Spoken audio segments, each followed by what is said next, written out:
In the dense forests of upstate New York, 143 unmarked graves were discovered in 1862 beneath the floorboards of an abandoned church. The local authorities documented that each skeleton showed signs of systematic torture, fractured limbs that had healed before death, evidence of repeated near-drowning and strange markings carved into their bones. For over 160 years, federal records about the Church of the Pure Spirit remained sealed, accessible only to those with special clearance. I've obtained documents never before revealed to the public that detail how three brothers, known as Elder Ezra, Deacon Silas, and Prophet Caleb Ravencroft, convinced hundreds of devoted followers that suffering was the only path to salvation, and how their dark rituals of purification led to what may be the most disturbing religious cult in American history. The small settlement of Ravenwood in upstate New York was unremarkable in most ways during the early 19th century. Nestled between rolling hills and dense forests, approximately 40 miles north of Albany, it consisted of perhaps 300 souls who made their living through farming, timber, and trade with neighboring communities. The town had been founded in 1803 by settlers moving north from the Hudson Valley, seeking fertile land and new opportunities. Like much of upstate New York during this period, Ravenwood found itself at the epicenter of what historians would later call the Second Great Awakening, a period of intense religious revival that swept across America in the early 1800s. The region became known as the Burned-Over District, due to the fervor of religious movements that seemed to ignite and spread like wildfire across its communities. It was a time when new denominations were born, old faiths were questioned, and charismatic preachers could draw crowds numbering in the thousands to outdoor revival meetings. Into this spiritual tumult arrived the Ravencroft brothers in the summer of 1825. Elder Ezra, the eldest at 42, had the commanding presence of a man accustomed to being obeyed. His deep-set eyes, nearly black in certain light, seemed to peer into one's very soul when he spoke of divine matters. Deacon Silas, 39, was more scholarly in appearance, with wire-rimmed spectacles and slender fingers perpetually stained with ink from his continuous writing of religious texts. Prophet Caleb, the youngest at 35, possessed an unsettling quality that many found both attractive and disturbing.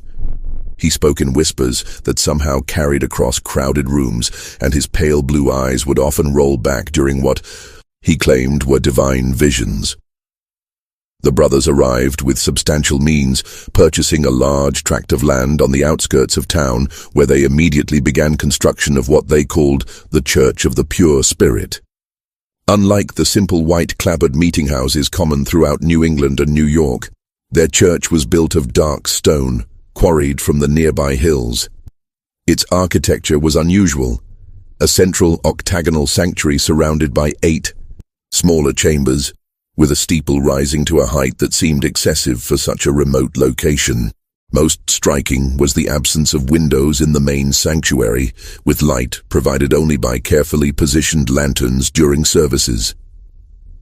"We have been called by the Spirit to this place," Elder Ezra announced at their first gathering, which curiosity had made well attended despite initial skepticism from locals.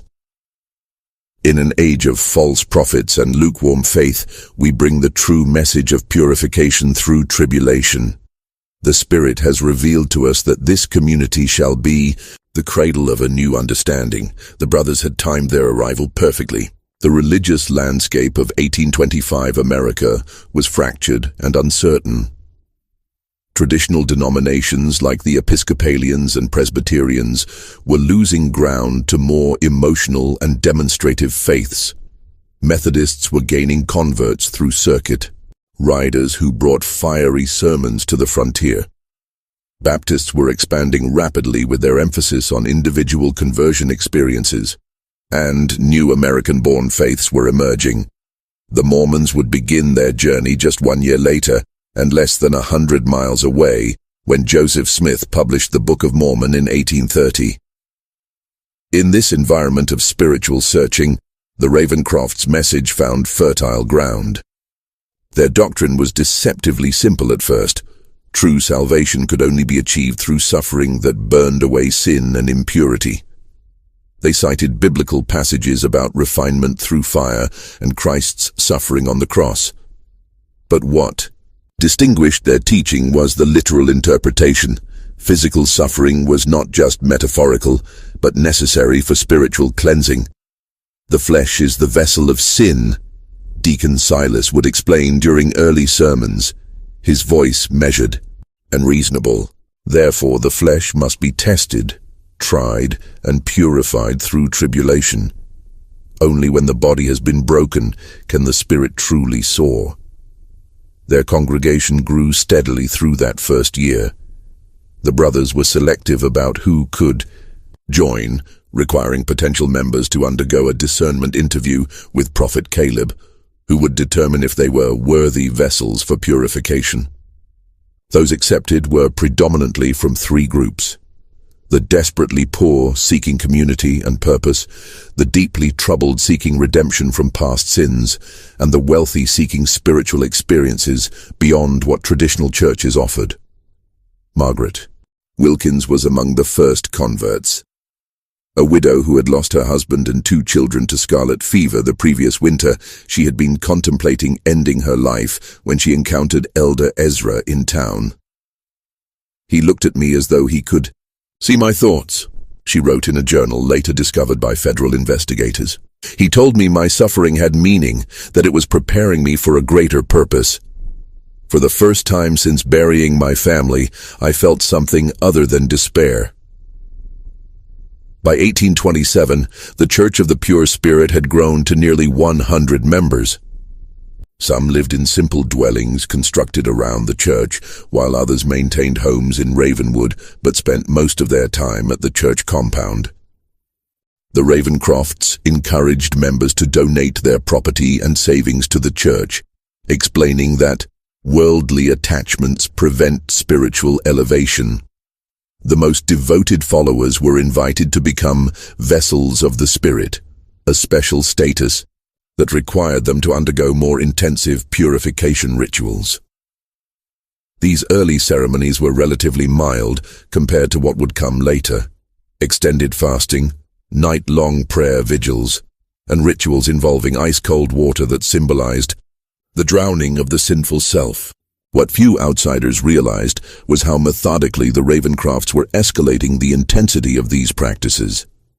Like the proverbial frog in slowly heating water, their followers were being conditioned to accept increasingly extreme forms of purification, without recognizing the dangerous path they were traveling.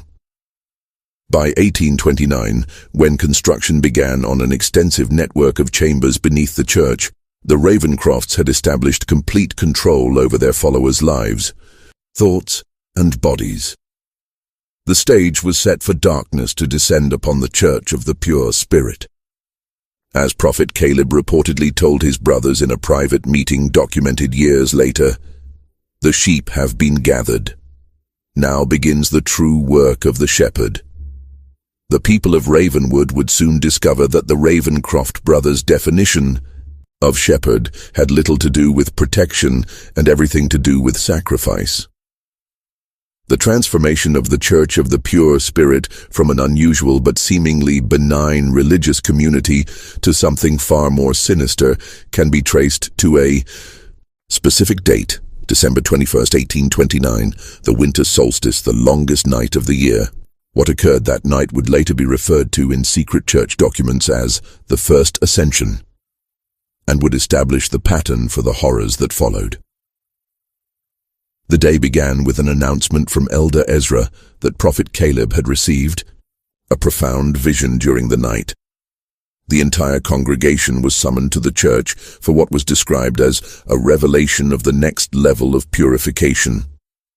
As darkness fell and the temperature dropped below freezing, nearly 150 followers filled the windowless sanctuary, which was illuminated only by 12 large candles positioned at the points of an enormous pattern carved into the wooden floor. a spiral that wound inward toward a central platform. Thomas Hartford, a blacksmith who had joined the church 6 months earlier following the death of his wife, later escaped and provided testimony about what happened next. According to Hartford, Elder Ezra addressed the congregation with unusual intensity, his voice rising to a fever pitch as he described how their previous purification rituals had been merely preparation for the true cleansing. "Brothers and sisters," Elder Ezra proclaimed, "we have been patient shepherds, guiding you gently toward understanding. But the Spirit grows impatient with our progress. Tonight, Prophet Caleb has been shown the true path to salvation, and it requires greater courage than we have yet demanded." At this point, Prophet Caleb emerged from one of the side chambers. Witnesses described him as appearing transformed, his skin unnaturally pale, his movements jerky and uncoordinated, his eyes rolled back to show only whites. He began to speak in what he claimed was the tongue of angels, a series of guttural sounds and high-pitched wails that echoed through the sanctuary. After several minutes of this disturbing display, Prophet Caleb collapsed to the floor. When he rose again, he spoke in his normal voice, but with a cadence and authority that many found mesmerizing. He announced that the Spirit had selected 3 members of the congregation for the honor of first ascension: Sarah Pembroke, Michael Collins, and Rebecca Winters. He called out, "The Spirit has found you worthy of elevation." The 3 individuals, all relatively recent converts to the church, were led to the central platform by Deacon Silas. What followed was described by Hartford as a ceremony unlike anything I believed possible among civilized people. Each of the 3 was stripped to their undergarments despite the winter cold. They were then bound to wooden frames that had been constructed in the shape of inverted crosses. Elder Ezra explained to the congregation that inverting the sacred symbol was not blasphemy, but rather represented the necessary reversal of fortune, from pride to humility, from comfort to suffering, from life to death to rebirth. For the next several hours, the Ravencroft brothers subjected the 3 chosen ones to a series of torments they called the 7 trials of purification. First came the trial of air, in which wet cloths were placed over their faces while water was slowly poured over them, creating the sensation of drowning. Then came the trial of earth, where soil from the church grounds was packed around their bodies up to their necks, effectively burying them alive for short periods. The trial of fire involved heated metal implements pressed briefly against their skin, leaving burn marks in specific patterns. The trial of water saw them repeatedly submerged in ice-cold water until they lost consciousness, then revived. Hartford's testimony becomes fragmented when describing the final 3 trials, as he admitted to having vomited and nearly fainted during the proceedings. What is clear from multiple accounts is that throughout these tortures, the 3 victims were encouraged to embrace their suffering as divine blessing. Whenever they screamed in pain, the congregation was instructed to chant, "Through suffering comes purity. Through purity comes elevation." Most disturbing was the congregation's response. Hartford reported that while some members wept quietly or looked away, many appeared entranced, watching with expressions of reverence or ecstasy. The Ravencrofts had spent years conditioning their followers to associate pain with spiritual advancement, and now that conditioning bore its terrible fruit. Near dawn, when the 7 trials were complete, the 3 victims hung limp on their frames, barely conscious but still alive. Elder Ezra announced that they had been emptied of sin and were now ready to be filled with the pure Spirit. What happened next would haunt those who witnessed it for the remainder of their lives. Prophet Caleb approached each victim and placed his hands on their heads, whispering into their ears. According to Hartford and one other witness who later spoke to authorities, the 3 victims suddenly convulsed violently, their bodies arching against their restraints with such force that bones could be heard breaking. Their eyes flew open, bulging and bloodshot, and they began speaking in the same strange language Prophet Caleb had demonstrated earlier. By sunrise, all three had died. Elder Ezra proclaimed them successfully ascended and declared that their souls had been so thoroughly purified that they had been accepted directly into heaven, bypassing judgment. Their bodies, he explained, were merely empty vessels now, to be revered as holy relics. The three corpses were not buried immediately. Instead, they were placed in one of the newly constructed chambers beneath the church, laid out on stone slabs where congregation members could view them and pray for similar elevation. According to church records later seized by authorities, these were the first of what would eventually become hundreds of bodies stored in the catacombs beneath the Church of the Pure Spirit. The morning after the first ascension, several congregation members quietly packed their belongings and fled Ravenwood. Thomas Hartford was among them, though he would not speak of what he had witnessed for many years, believing no one would believe such horrors possible in Christian America. Those who remained became even more devoted to the Ravencrofts and their twisted doctrine. The brothers had crossed a threshold into murder, disguised as religious ceremony, and found that their control over their followers was not diminished, but strengthened. Within the Church of the Pure Spirit, death had become sacrament, as Prophet Caleb reportedly told his brothers after the ceremony in a conversation later recounted by a church elder who eventually turned state's evidence. "Now we have shown them the true face of God, and they did not turn away. There is nothing they will not accept from us now." He was right. The first ascension marked only the beginning of the atrocities at the Church of the Pure Spirit. What followed would be 3 decades of escalating horror, hidden behind the respectable facade of religious devotion. In the years following the first ascension, the Church of the Pure Spirit underwent a transformation that went largely unnoticed by the outside world. From 1830 to 1845, the Ravencroft brothers refined their methods and expanded their influence, developing both their theological justifications and their practical techniques for what they termed elevations, but what were, in reality, ritualized killings. The brothers were careful to maintain a veneer of respectability. The public face of their church emphasized charity, community, and spiritual renewal, themes that resonated perfectly with the ongoing religious revival sweeping through the burned-over district. Outwardly, they participated in the broader religious community, occasionally hosting gatherings where other preachers were invited to speak and making donations to causes such as temperance societies and orphanages. Behind this facade, however, the true nature of their operations grew increasingly complex and disturbing.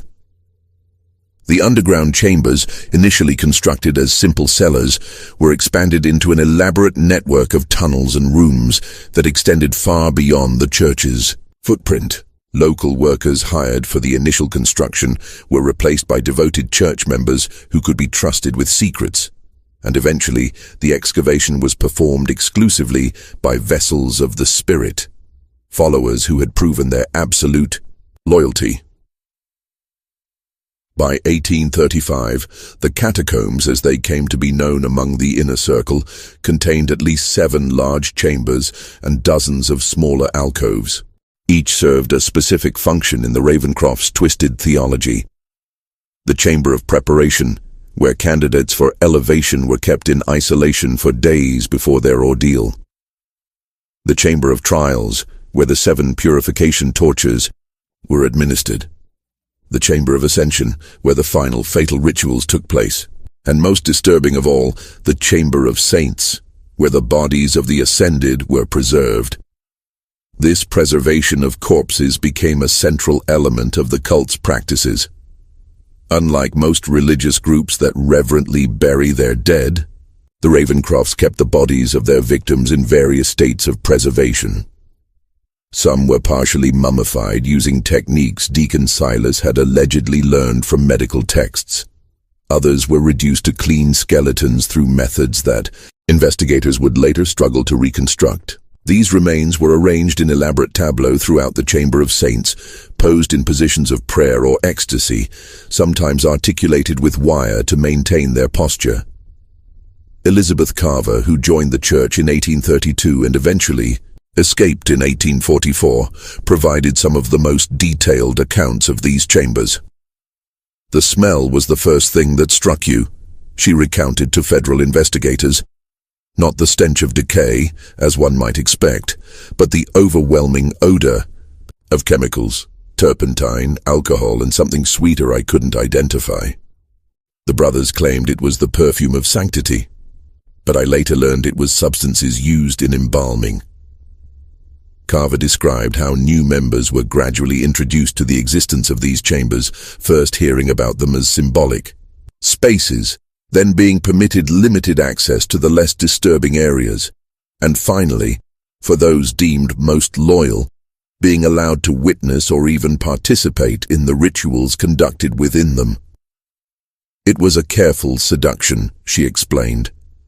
"By the time you saw the Chamber of Saints with its dozens of corpses arranged like some grotesque congregation, you had been so thoroughly indoctrinated that it seemed beautiful rather than horrifying. I remember weeping with what I thought was religious ecstasy the first time I was permitted entry. Now those tears shame me beyond words."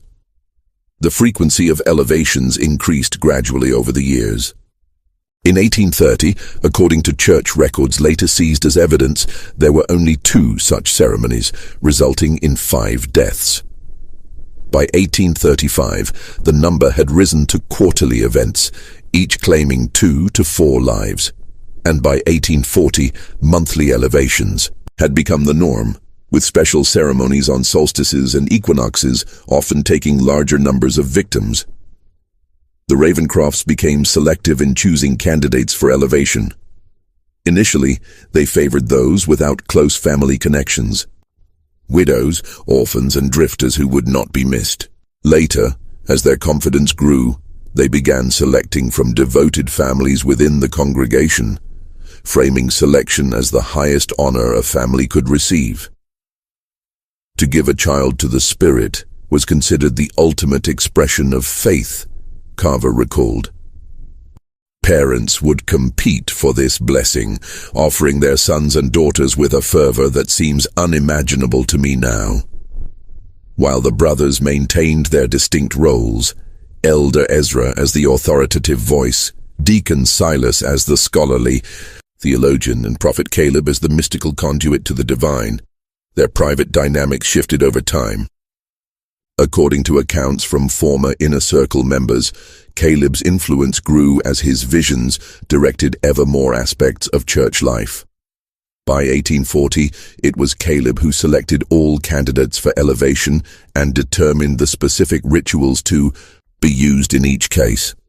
His mental state appears to have deteriorated significantly during this period. Journal entries attributed to him, recovered from a hidden compartment in his private quarters, reveal increasingly incoherent writings interspersed with detailed anatomical drawings. One entry from 1842 reads, "The Spirit has revealed that souls reside not merely in the heart or mind as commonly thought, but are distributed throughout the body in specific nodes. Each elevation allows me to map these sacred points more precisely. Soon, I shall have the complete divine anatomy." As the church's membership grew to nearly 300 by 1845, the Ravencrofts faced the practical challenge of disposing of evidence from their increasing number of elevations. This led to one of their most macabre innovations, the selling of human remains to medical schools. In the mid-19th century, medical colleges struggled to obtain cadavers for anatomical study. Legal sources were limited primarily to executed criminals, leaving an insufficient supply for teaching purposes. This created a black market for bodies, with resurrection men illegally exhuming the recently buried or claiming unclaimed bodies from poorhouses. Deacon Silas, whose scholarly pursuits had given him connections in academic circles, established relationships with agents who supplied medical schools in Albany, New York City, and as far away as Philadelphia. Church records indicate that between 1840 and 1845, at least 67 vessels were donated to the advancement of medical science, a euphemism for the sale of murder victims' bodies. This commercial aspect served multiple purposes for the Ravencrofts. It disposed of evidence, generated significant income for the church, and provided Deacon Silas with access to medical knowledge that he incorporated into the cult's practices. From these transactions, he learned improved preservation techniques and more efficient methods of causing pain without leaving external marks. Knowledge that would make the church's later atrocities even more sophisticated. By 1845, the Church of the Pure Spirit had evolved from a fringe religious group into something unprecedented. A self-sustaining system of indoctrination, ritual murder, and profit disguised as spiritual advancement. The brothers had created what one federal investigator would later call a perfect machine for evil, operating in plain sight under the protection of religious freedom. Yet despite their careful management of appearances, rumors began to spread. The sheer number of people who had joined the church only to disappear from public life raised questions. Former members who had fled rarely spoke openly about their experiences, fearing either disbelief or retaliation. But their haunted expressions and reluctance to discuss their time with the Ravencrofts fueled local suspicions. It was these growing murmurs, combined with an unexpected discovery by a postal inspector investigating financial irregularities, that would eventually draw official attention to the quiet horror unfolding in Ravenwood. But that reckoning still lay years in the future. For now, the Church of the Pure Spirit continued its dark work, its true nature hidden beneath layers of religious respectability and the fervent devotion of followers who had been taught to see murder as the highest form of worship. Before we continue with the story of the Church of the Pure Spirit, if you're enjoying this dark tale of religious horror in America's past, make sure to subscribe to our channel and leave a comment telling us what state or city you're listening from. Your support helps us bring more of these forgotten historical nightmares to light. Now, let's return to the twisted world of the Ravencroft brothers. The public face of the Church of the Pure Spirit reached its zenith during the late 1840s. To the outside world, the Ravencroft brothers appeared to be successful religious leaders riding the wave of the Second Great Awakening. Their compound had expanded to include not only the main church building and underground chambers, but also dormitories for single members, modest homes for families, workshops where church goods were produced, and even a small school for the children of followers. Visitors to Ravenwood often commented on the prosperity and orderliness of the church community. The Ravencrofts were particularly careful about who they allowed onto their property, generally limiting access to potential converts who had been carefully vetted or to respected community figures they wished to impress. During these sanctioned visits, what outsiders saw was the industrious religious community where members worked together, prayed together, and supported one another. What remained invisible was the web of psychological control, the nighttime rituals in the underground chambers, and the steadily increasing number of elevations. Also hidden was the growing wealth of the Ravencroft brothers, amassed through donations from followers, the sale of human remains to medical schools, and various businesses operated under church auspices, but primarily benefiting the brothers. The first significant thread that would eventually unravel their carefully constructed facade appeared in 1847, when James Thornhill, a postal inspector investigating financial irregularities in several upstate New York communities, noticed unusual patterns in banking transactions connected to the Church of the Pure Spirit. Large sums deposited at irregular intervals, always in cash, Thornhill noted in his official report. Amounts consistent with institutional deposits rather than individual banking. Transfers to medical colleges in Albany, Philadelphia, and Baltimore with vague notations regarding research donations. Thornhill's investigation might have remained focused solely on potential financial improprieties had he not encountered Martha Simmons, a former church member who had fled the community after witnessing her sister's elevation in 1846. Initially reluctant to speak about her experiences, Simmons eventually provided Thornhill with the first official testimony about the true nature of the Ravencroft's activities. She spoke of rituals involving torture, of bodies kept in underground chambers, of children being selected for special blessings and never seen again. Thornhill wrote, "Claims so outlandish that I would have dismissed them as the ravings of a disturbed mind had they not aligned so perfectly with the financial irregularities I'd already documented." Thornhill brought his concerns to his superiors, but the response was tepid at best. Religious freedom was strongly protected, and accusations against a church required extraordinary evidence. Without permission to pursue an official investigation, Thornhill continued gathering information privately, creating a network of contacts around Ravenwood who could report on the church's activities. One such contact was Dr. William Garrett, a physician in Albany who had grown suspicious about the condition of cadavers he examined that allegedly came from the Church of the Pure Spirit. Standard practice was to receive bodies of the deceased who had donated their remains to medical science, Garrett later testified. But these specimens showed signs of systematic ante-mortem trauma, injuries sustained before death that had partially healed. And the manner of death itself was consistent across multiple bodies, evidence of asphyxiation combined with extreme physical stress.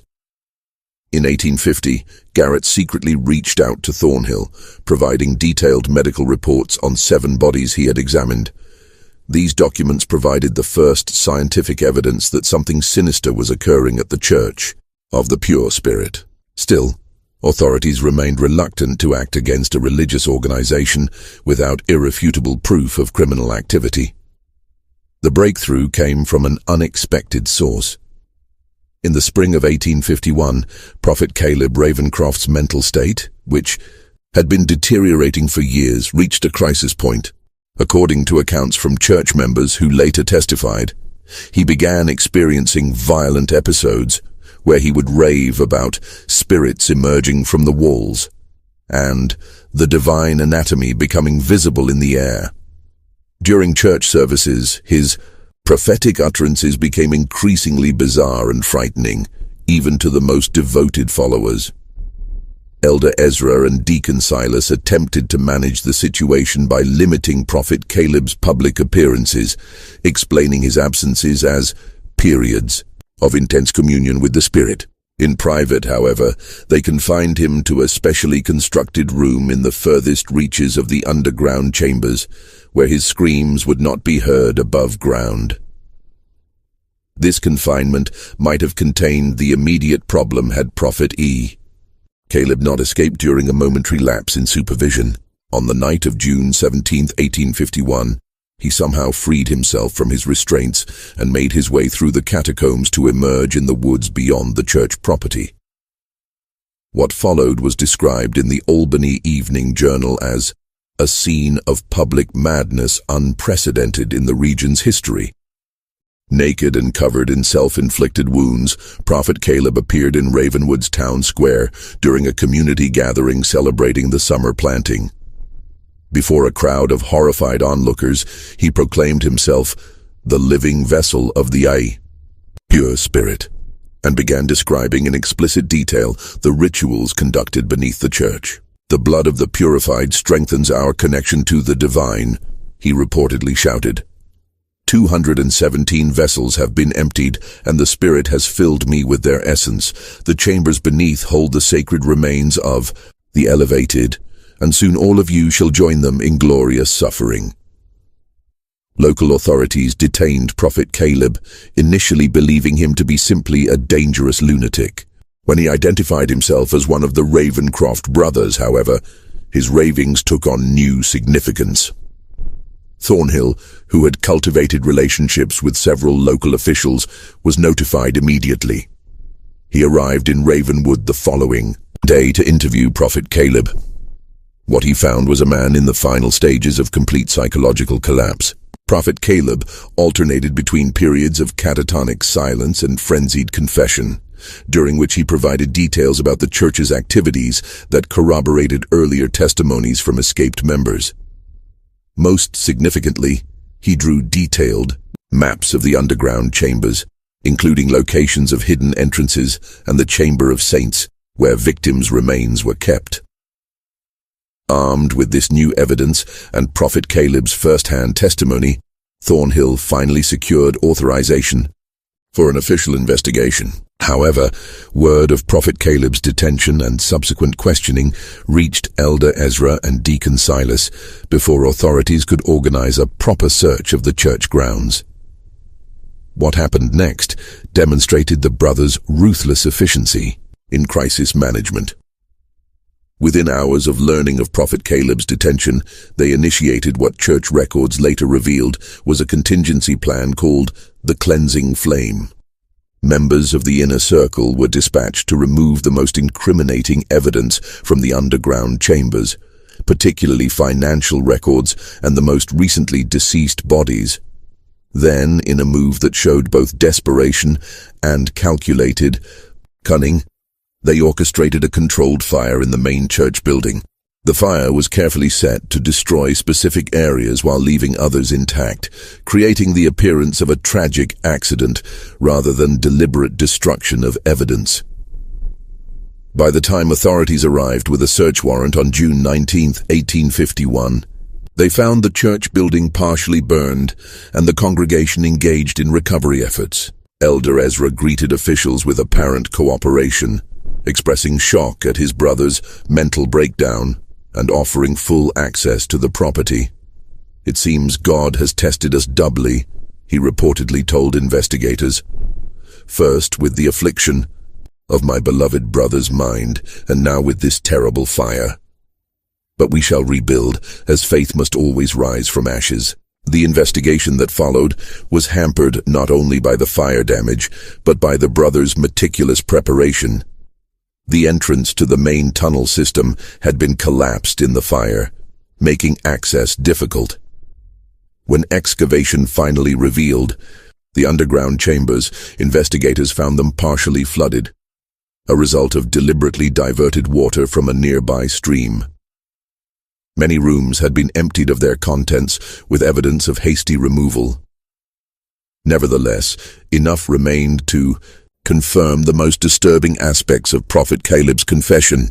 In chambers that had escaped both fire and flooding, investigators discovered specialized restraints, tools modified for torture, and chemical compounds used in embalming.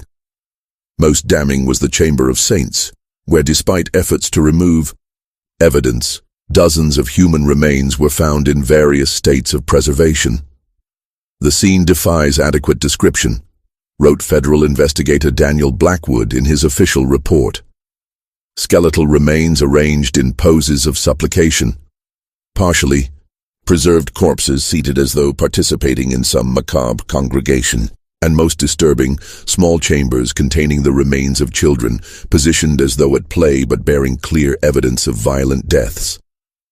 The discovery shocked even hardened investigators. Newspaper accounts, though heavily censored due to Victorian sensibilities, conveyed enough details to create widespread horror. The Albany Evening Journal's headline on June 25, 1851 read simply, "House of Worship Revealed as Charnel House. Brothers accused of unspeakable acts in the name of religion." As authorities worked to identify the remains and determine the full extent of the Ravencroft's crimes, Elder Ezra and Deacon Silas maintained their innocence.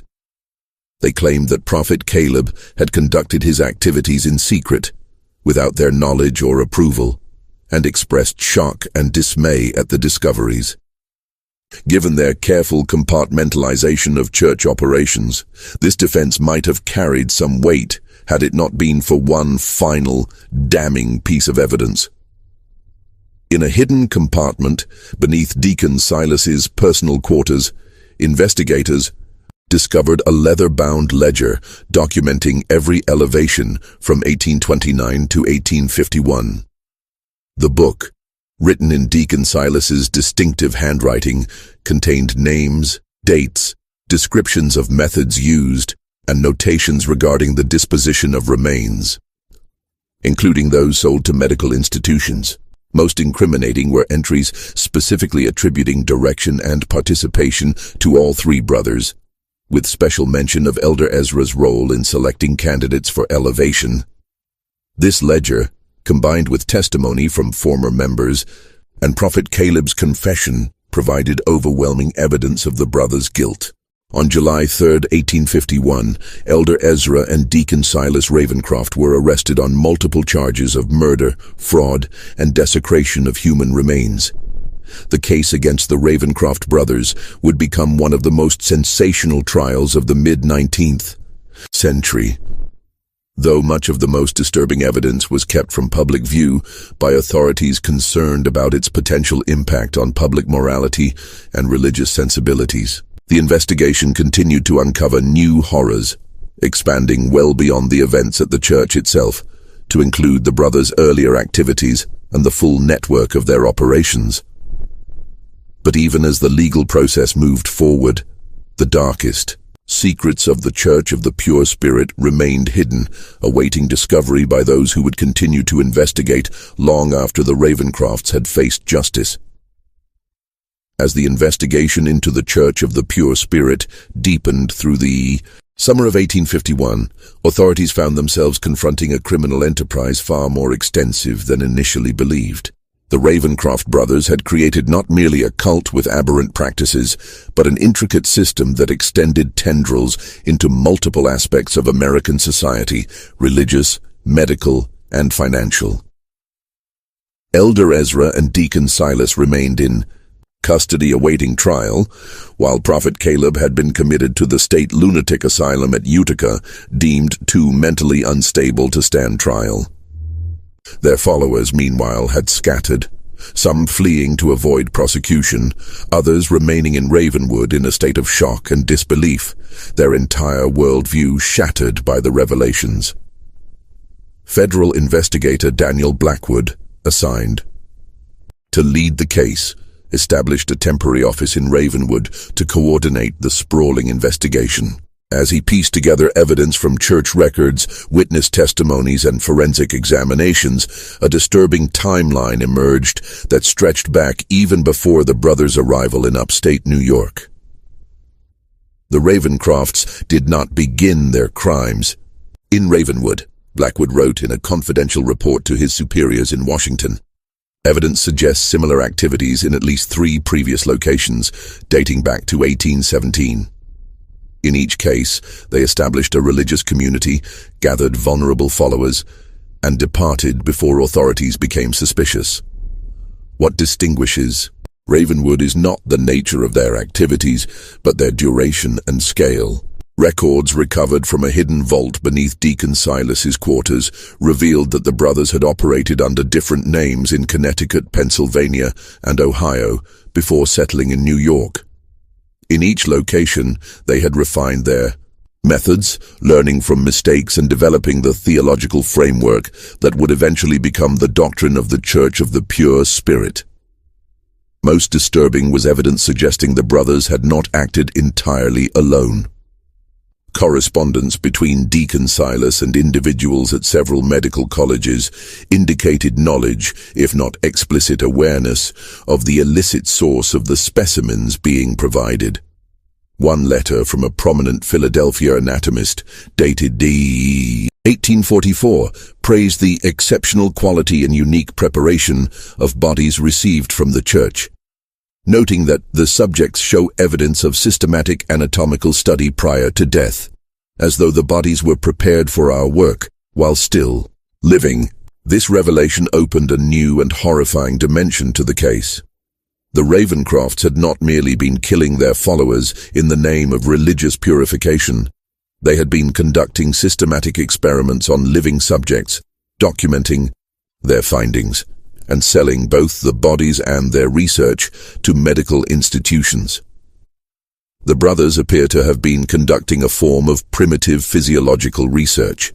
Dr. Samuel Prescott of the Albany Medical College stated in his expert testimony to investigators, "The patterns of injury, the methods of preserving tissue, and the detailed anatomical notes suggest an attempt to study human responses to various stimuli, particularly pain and its effects on the body's systems." In August 1851, the investigation took an unexpected turn when a respected physician from Boston came forward with information that transformed understanding of the case. Dr. Jonathan Crane had been a student at Harvard Medical School in the Youth 1820s, where he had briefly encountered a visiting lecturer named Simon Ravenford, who presented controversial theories about pain responses and religious ecstasy. "I remember being disturbed by his methods and conclusions," Dr. Crane testified. He described experiments that seemed unethical even by the standards of that time, and spoke of pain as a gateway to transcendent experience. "I had dismissed him as a medical eccentric, but seeing the newspaper accounts of the Ravencroft case, I recognized not only the theories, but the man himself from the published sketches." Simon Ravenford and Silas Ravencroft are undoubtedly the same person.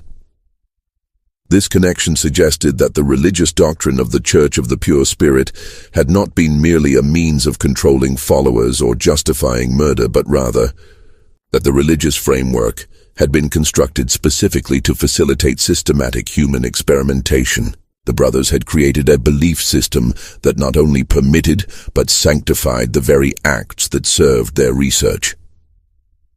As investigators followed this new line of inquiry, they discovered a hidden room beneath Deacon Silas's quarters that contained hundreds of notebooks filled with detailed anatomical drawings, experimental protocols, and observations. The journals documented a grotesque research program spanning decades, with entries becoming increasingly scientific and less religious in their language as time progressed. Subject 157 maintained consciousness for 47 minutes after removal of redacted. Read one particularly disturbing entry from 1848. Heart continued functioning for 12 minutes beyond loss of consciousness. Vocalization patterns consistent with previous trials. Blood loss measured at approximately 1.7 liters. Results support hypotheses regarding sustainability of vital functions under extreme conditions. When this evidence was presented to Elder Ezra during interrogation, his facade of religious devotion finally cracked. According to transcripts of the interview, he laughed for nearly a minute before speaking. "You understand nothing," he reportedly told Blackwood. "The Spirit has many names. Some call it God, others science. We merely sought knowledge that others were too weak to pursue. The elevation of our followers was genuine. They contributed to understanding that will benefit mankind for generations. Their suffering had purpose. Their deaths had meaning." The discovery of the brothers' true motives sent shockwaves through the medical establishment. Several prominent physicians and medical schools that had received specimens or research from the Ravencrofts found themselves under scrutiny, forcing a broader conversation about ethical standards in medical research and education. Meanwhile, as autumn approached, investigators continued the grim work of excavating the church grounds. Initial estimates of victims had been based on Prophet Caleb's claim of 217 vessels.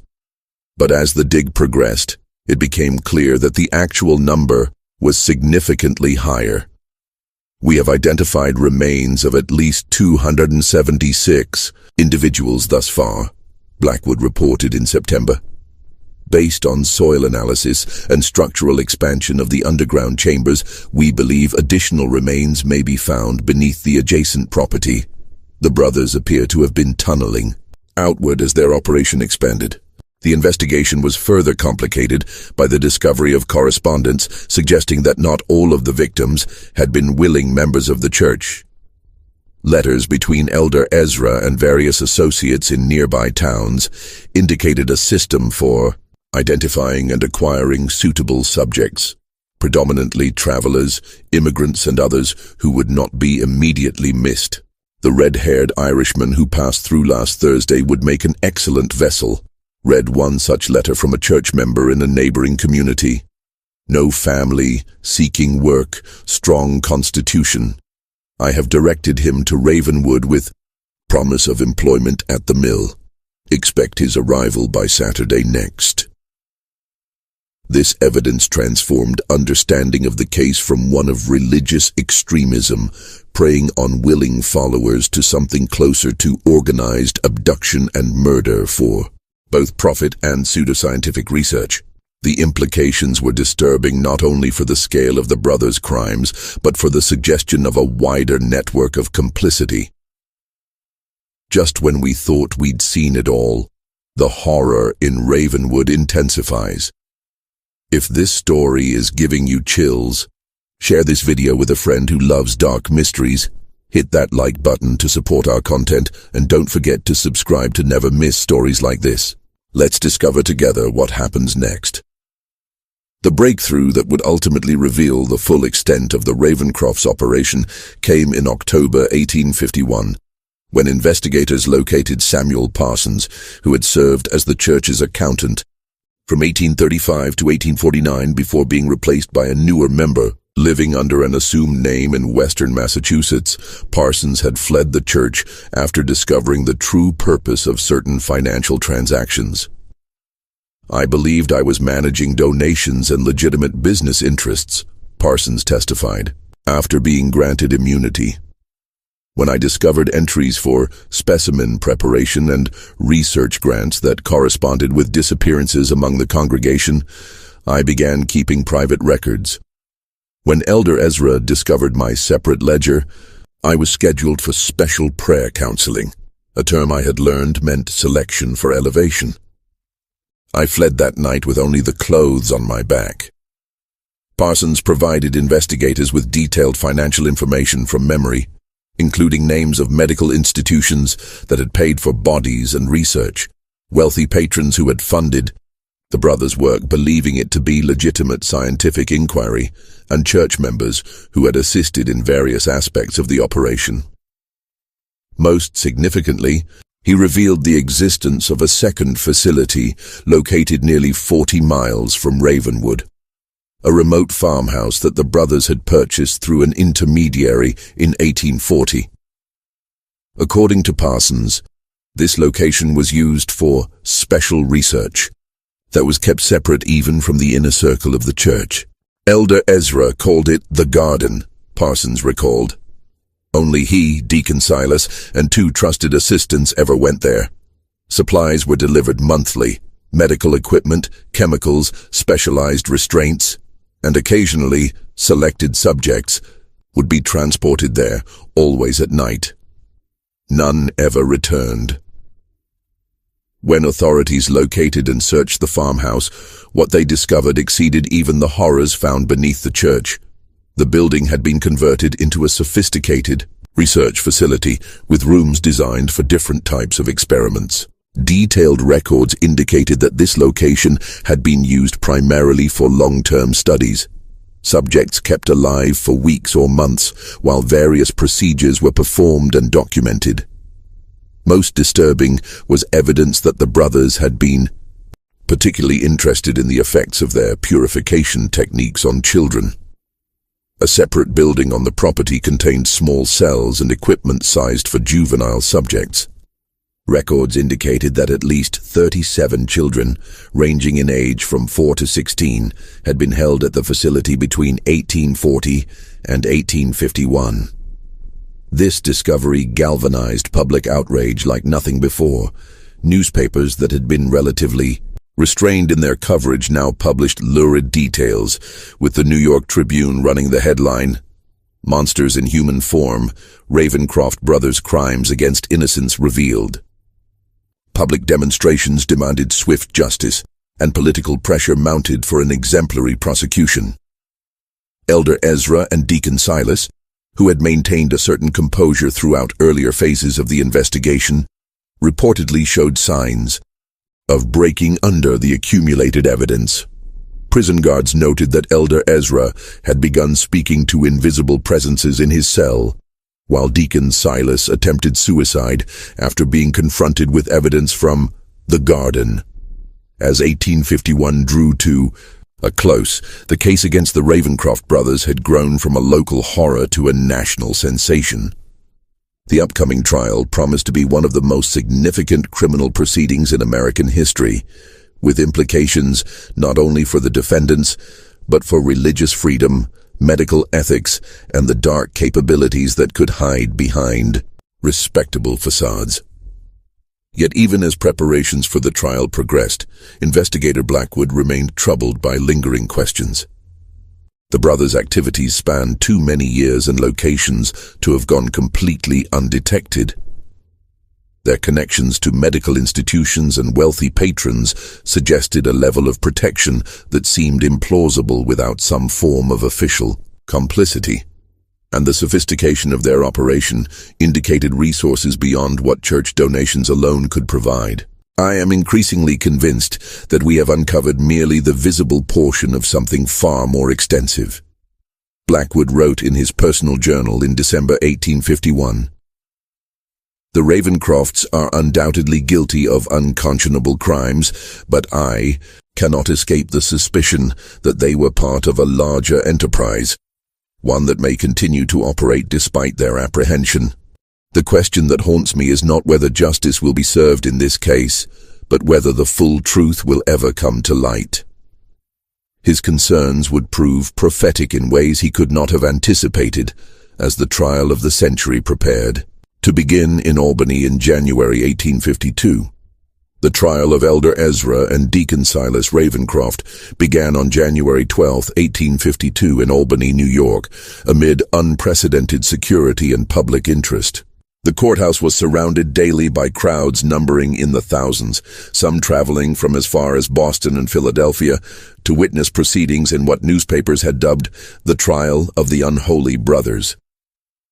Inside the courtroom, the BU prosecution presented a methodical case that unfolded over 6 weeks, with over 100 witnesses providing testimony about various aspects of the Ravencrofts' crimes.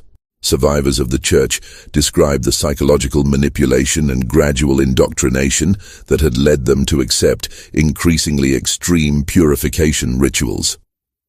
Medical experts detailed their examinations of recovered remains, confirming patterns of systematic torture and experimentation. Financial records demonstrated the brothers' profit from selling bodies and research. The most powerful testimony came from families of victims who described their loved ones' gradual transformation under the brothers' influence, ending with their disappearance or reported death under suspicious circumstances. Sarah Wilkinson, whose daughter Emma had joined the church in 1847 at age 16 and ascended 6 months later, spoke of receiving letters in her daughter's handwriting that grew increasingly strange before stopping entirely. The final letter said she had been selected for special blessing and that I should rejoice in her coming elevation, Wilkinson testified. When I traveled to Ravenwood to see her, Elder Ezra told me she had been transported to their retreat for spiritual preparation and would not receive visitors. 3 weeks later, he informed me she had ascended to the pure spirit during a sacred ceremony. I was not permitted to see her body, which he claimed had been sanctified and could not leave church grounds. Throughout the proceedings, the EIOC defendants' behaviors diverged dramatically. Deacon Silas appeared withdrawn, rarely making eye contact and speaking only to his attorneys in whispers. Elder Ezra, however, maintained an unsettling composure, often smiling during the most damning testimony, and occasionally nodding as though in approval of the descriptions of his crimes. When the defense finally presented its case in late February, their strategy became clear. They would not deny the deaths or even many of the practices described, but would instead argue that the activities of the Church of the Pure Spirit were protected religious expression and that members had participated voluntarily. The Constitution of these United States guarantees freedom of religious practice, defense attorney William Hargrove argued. The ceremonies of the Church of the Pure Spirit, while perhaps shocking to conventional sensibilities, were conducted with the full knowledge and consent of participants who shared the Ravencrofts' belief in purification through suffering. This defense collapsed under cross-examination of former church members who testified to coercion, deception, and the administration of substances now identified as containing opium and other mind-altering compounds. The final blow came when the prosecution presented the records from the garden, showing clearly that many victims had been outright abducted rather than recruited as church members. On March 2, 1852, with the trial moving toward its inevitable conclusion, Elder Ezra made a request that would transform the proceedings. He asked to testify in his own defense against the strong advice of his attorneys. The judge, after considerable deliberation, allowed it. What followed was perhaps the most chilling courtroom testimony in American judicial history. For nearly 4 hours, Elder Ezra spoke without notes, delivering what amounted to a sermon on his beliefs and practices. He neither denied the charges nor expressed remorse, but instead offered a coherent, if terrifying, philosophy that combined religious mysticism with scientific rationalism in service of what he called the elevation of humanity through systematic understanding of transcendence. "Death comes to all," he told the stunned courtroom. "We merely gave it purpose. Those who ascended through our ministrations contributed to knowledge that will ultimately benefit all mankind. Their suffering was temporary, their contribution eternal." Most disturbing was his clear intellectual capacity and the systematic way he had constructed a belief system to justify atrocity.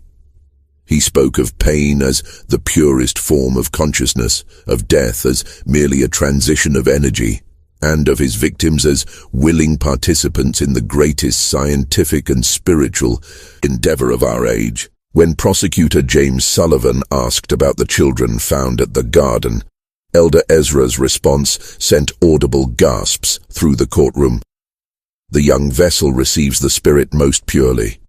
Their observations were most valuable precisely because they were unclouded by preconception.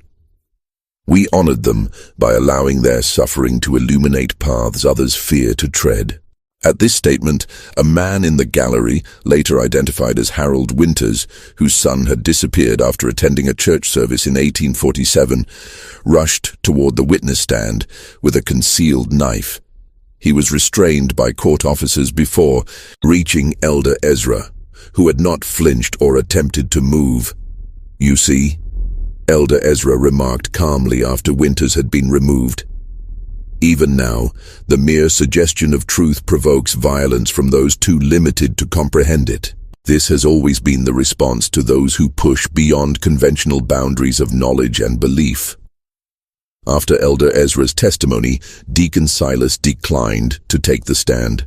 His attorney offered only a brief statement, suggesting that his client had been under his brother's influence and requesting mercy on those grounds. The prosecution's closing arguments emphasized the calculated nature of the brothers' crimes, the suffering of their victims, and the betrayal of both religious faith and scientific principle their actions represented. The jury deliberated for less than 3 hours before returning with guilty verdicts on all counts for both defendants.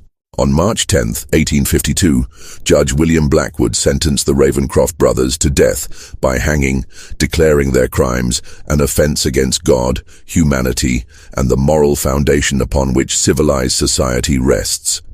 The execution was scheduled for April 15th, but events would take an unexpected turn in the intervening weeks.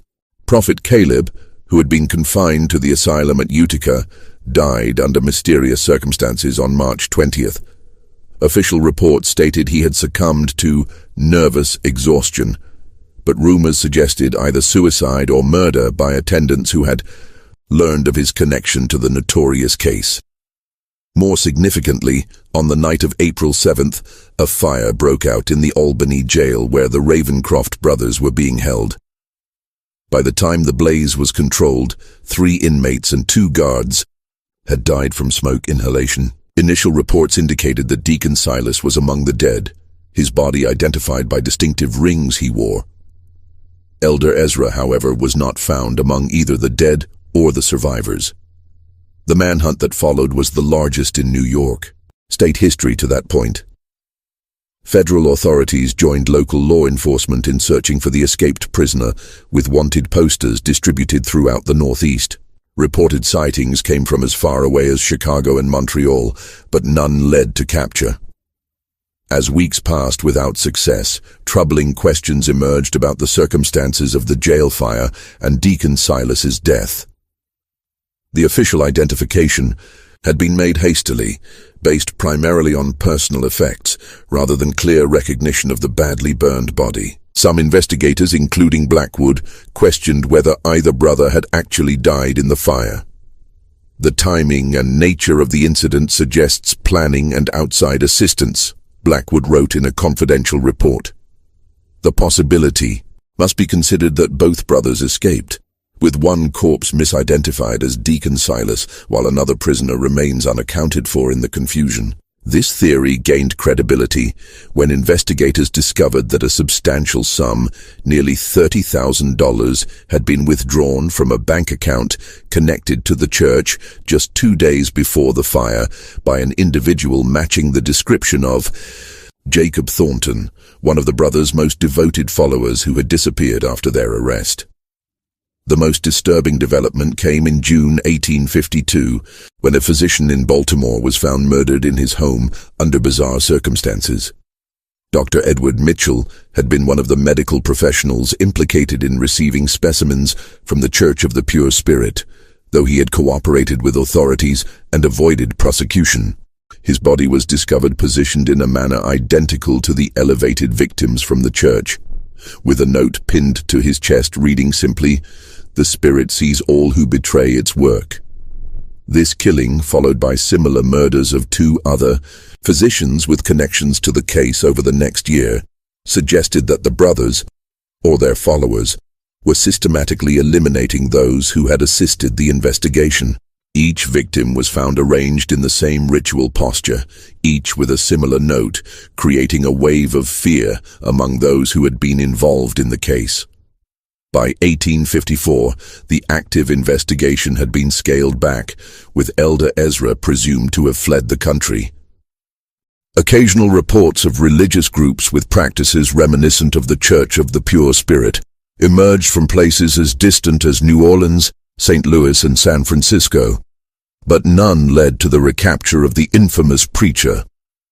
Blackwood, who had been reassigned to other cases but continued to investigate the Ravencrofts privately, became convinced that Elder Ezra had not merely escaped, but had reconstituted his operation in some new location, perhaps with the assistance of a network of followers more extensive than initially believed. The Ravencroft case represents not the end of a criminal enterprise, but merely its exposure, he wrote in his final report before retiring in 1860.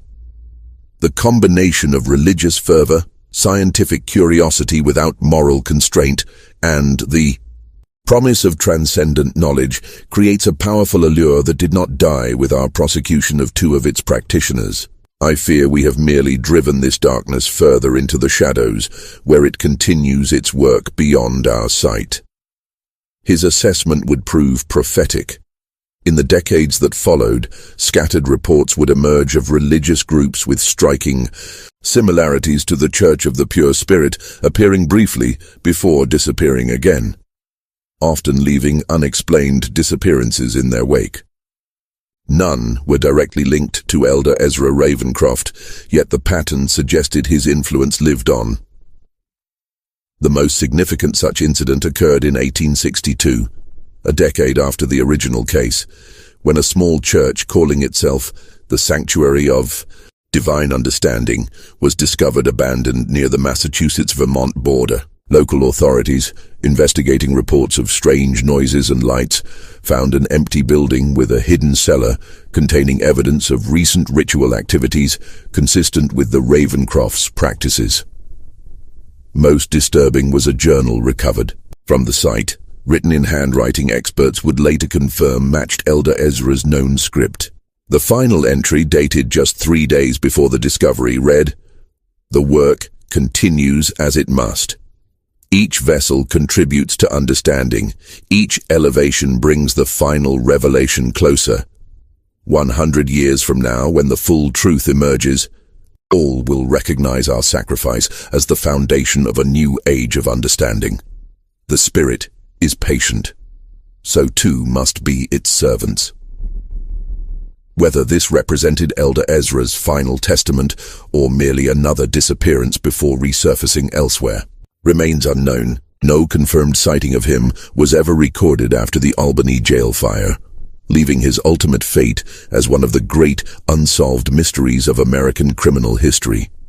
The official investigation into the Church of the Pure Spirit and the Ravencroft brothers formally concluded in 1862 with the discovery of the abandoned Sanctuary of Divine Understanding and the journal attributed to Elder Ezra. Federal authorities, stretched thin by the demands of the Civil War, classified the case as resolved despite the lack of certainty regarding Elder Ezra's fate.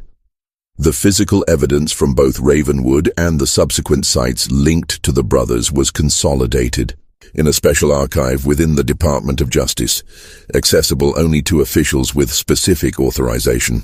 This collection, including journals, ritual implements, financial records, and anatomical drawings, remained largely unexamined for decades, a testament to the government's discomfort with the brothers' legacy.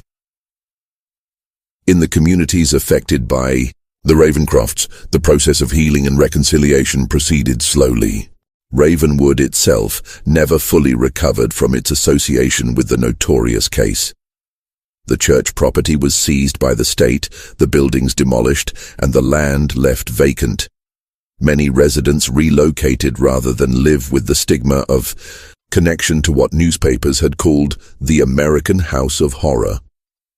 Those who had lost family members to the brothers' elevations formed a support society that eventually expanded to include survivors of similar experiences elsewhere. This group, initially called the Assembly of Reconciliation and later known simply as the Assembly, dedicated itself to identifying and exposing religious practices that crossed the line into exploitation or abuse. The most profound and lasting impact of the Ravencroft case, however, emerged in the field of medical ethics. The revelation that respected medical institutions had knowingly or unknowingly benefited from the brothers' crimes prompted the first serious national conversation about the sourcing of cadavers for medical education and the ethical boundaries of research. In 1855, the American Medical Association adopted its first formal code of ethics regarding anatomical specimens, requiring documentation of legal acquisition for all bodies used in teaching or research. This was followed in 1858 by legislation in several states establishing stricter regulation of medical schools and anatomical research facilities. Dr. William Harrison, who had been instrumental in bringing the Ravencrofts' connections to medical institutions to light, became a leading advocate for ethical reform. His 1860 treatise on the moral imperative in scientific inquiry directly addressed the Ravencroft case, arguing that knowledge obtained through cruelty is itself corrupted at its source, and that science divorced from humanity's moral compass inevitably leads to atrocity disguised as progress. The brothers' fusion of religious doctrine and pseudoscientific research had exposed vulnerabilities at the intersection of faith, science, and authority. Vulnerabilities that American society would continue to grapple with long after the specific details of their crimes had faded from public memory. Throughout the latter half of the 19th century, rumors persisted about Elder Ezra's survival and continued activities. Reported sightings placed him in locations ranging from California gold mining camps to New Orleans spiritual societies to European medical conferences. While none were confirmed, the persistence of these accounts reflected the deep impression his particular brand of charismatic malevolence had left on the American consciousness. More concrete was the evidence of the brothers' continuing influence through followers who had escaped prosecution.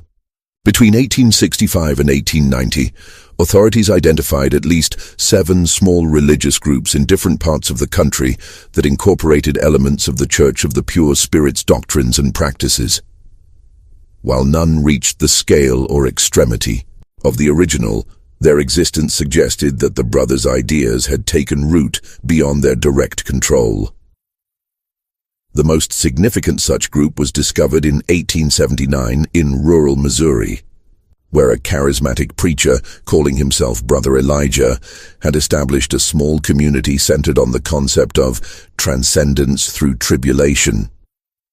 When local authorities investigated reports of concerning activities, they found ritual, implements and journals directly referencing the Ravencroft's teachings.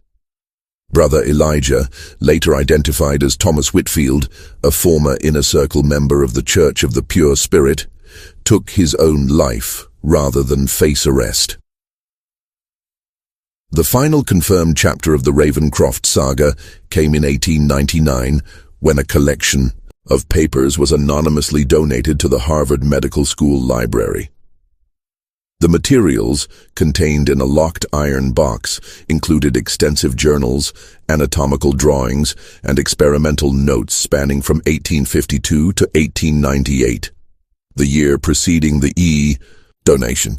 Handwriting analysis confirmed that the most recent entries were in Elder Ezra's hand, though showing signs of advanced age.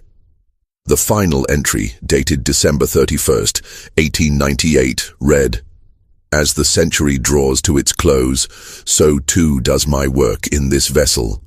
Age has finally accomplished what the law could not. I go now to join the pure spirit, content in knowing that the seeds we planted have taken root and will flower in ways we could only imagine. The next generation of seekers will build upon our foundation, finding new methods for the great work of transcendence. The suffering was necessary. The knowledge remains. The spirit continues." Whether this represented Elder Ezra's genuine final testament or an elaborate hoax has never been definitively established. If authentic, it would indicate that he had survived to the age of 115, an unlikely though not impossible longevity.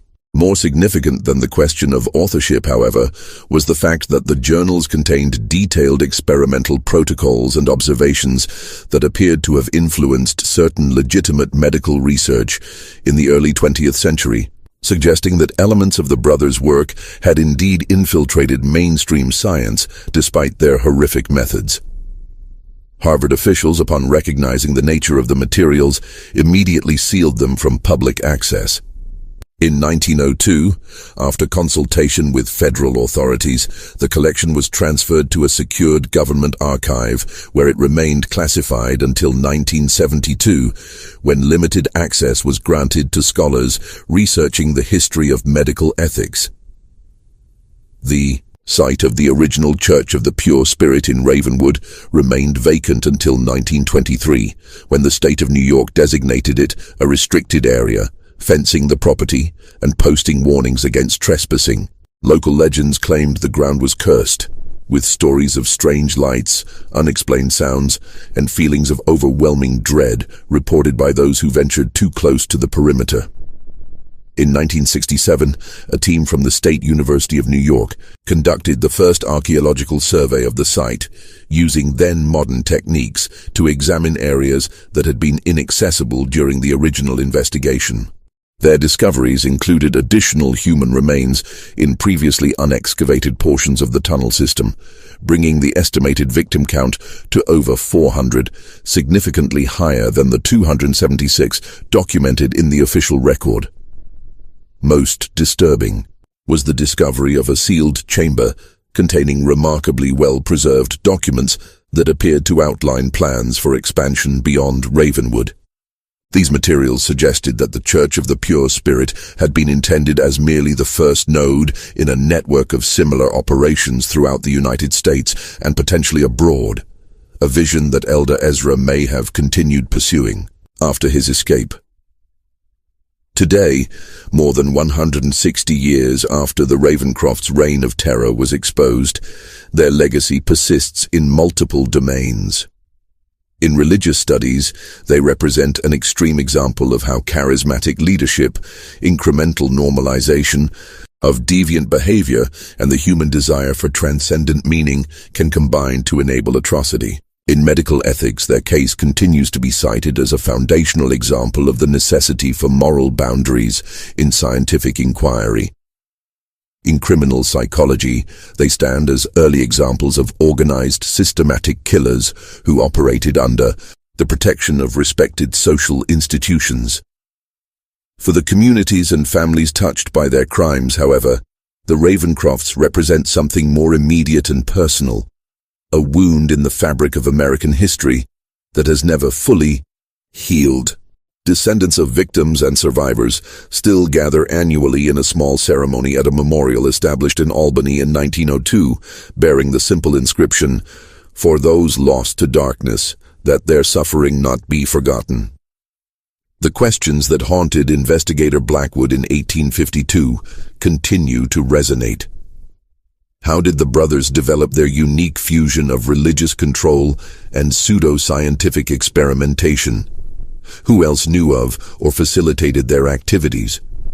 And, perhaps most disturbingly, how much of their influence persists, unrecognized, in institutions and ideas that continue to shape American society?